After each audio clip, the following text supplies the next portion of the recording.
You are listening to Cat Cow and on the BBC across Yorkshire. Now, amongst the local heroes of 2023 has to be rugby superstars Rob Burrow and Kevin Sinfield. Former Leeds Rhino Rob Burrows was diagnosed with motor neuron disease in 2019, just 2 years after retiring from a 17-year rugby league career. Between them, Rob and Kevin have raised millions for charity. The rugby league greats stole the hearts of the nation when Kevin carried close friend across the finishing line of a marathon in Leeds earlier this year. It was one of the moments of the year, and the reporter for BBC Leeds on that day was Peg Alexander. They stopped just on the other side of the finish line. I think they're just trying to sort out the wheelchair there. Not quite finished yet, not quite gone through, but they're very, very close. Oh, here we go. Oh my goodness. Kev has just he's just taken Rob into his arms. Oh my God, he's carried him over the finish line in his arms. Is there a better show of friendship? Could there be a better show of friendship and of solidarity and of love than that? He's just kissed him. It's just beautiful. It's absolutely beautiful. Of course, the stadium just erupted.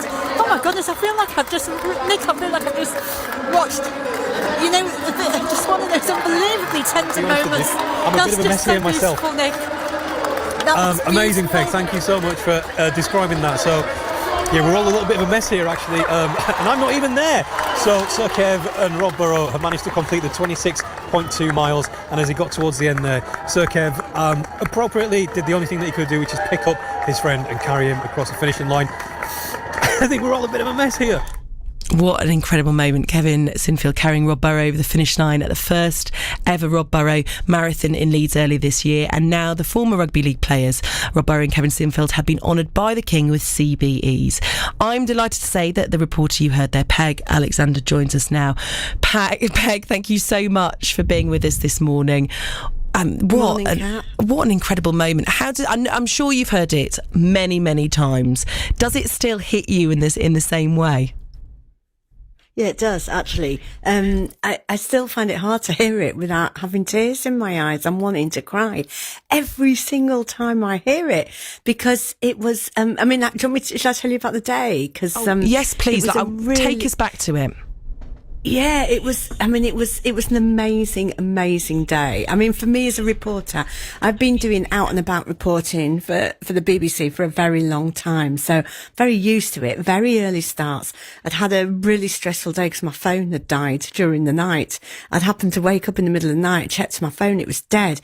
So, from 4 o'clock that morning, I'd been on the go trying to sort a new phone because I was broadcasting off the phone, trying to sort that out. I got to the stadium about 6 o'clock in the morning, which is normal for reporting, and I started reporting about 7 o'clock, and right from the very start the whole thing was emotional. I remember I nearly cried even the first report I did, and I watched Kev and Rob set off on the marathon. So I think there was 5 waves of people setting off from Headingley Stadium, from one side of the stadium. And I think, from memory, Kev and Rob were about the 3rd wave. So they came and they set off in the morning, and all Rob's family were there. Lindsay, his wife, his kids were there. And the atmosphere right from the start was unbelievable. That, as I say, it was really family, that they were taking part. There were so many people had come out to see them. And I was there reporting live as they set off. So even at that point, there was this feeling of just something, just us witnessing truly good people, truly wonderful people. And of course, there was all the thousands of other people who were running this marathon as well, who had come out. I was interviewing a lot of people who'd come from all over Yorkshire, who were just wanting to run this marathon, which was raising money, for Leeds hospitals and for the new motor neuron centre. So the atmosphere was just full of people doing good stuff. And then everybody goes off and suddenly the stadium goes quiet. It's really weird experience. So at that point, I'm kind of doing other interviews. I don't think I sat down all day.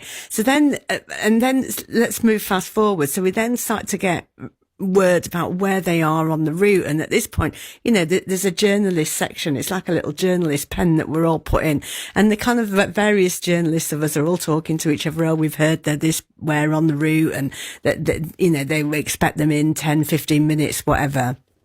And I was running around the stadium getting different interviews, and we get back into this area where the journalists were, and I was the only live broadcaster. Everyone else was kind of recording stuff for other TV and other stations. And so they put us all in this place where we could see them come in, and I was told to move. Can you believe it? I was the only live broadcaster, and I was told to move because I was just radio, I didn't have a camera, so I had to move out the way. I'm only little. I can believe it. Suddenly, all these people. As I'm stood there since, I've been there since 6 a.m. Suddenly, all these people walked in front of me, and I can hardly see. Yeah. So just before you heard that clip, there was noise of me going, I'm just trying to get into position so I can just see what's going on, And I managed to kind of sneak through people whilst broadcasting live, and I managed to see that. And that moment when I realised, because I didn't know what was happening, and I was kind of like, what's he doing with the wheelchair? But that moment when he picked him up, the reason I think it's so fantastic, and I'm sure everybody knows from feeling, is that we rarely see men, don't we, showing such tenderness and care and love to each other for friendship in public. We don't see it. And there's this big macho bloke who just loves his mate so I'm going to cry now. He just loves his mate so much that he's done all these things for him. And I think it's such a fantastic role model for young boys and for other men to see men who care like that. Absolutely. It's beautiful.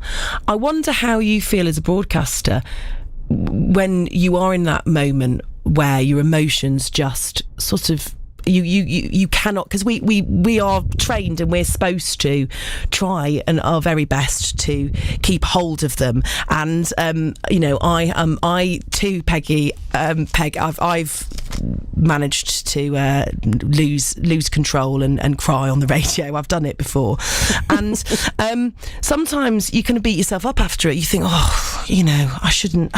Could I have controlled it? Could I have stopped myself? Should I have?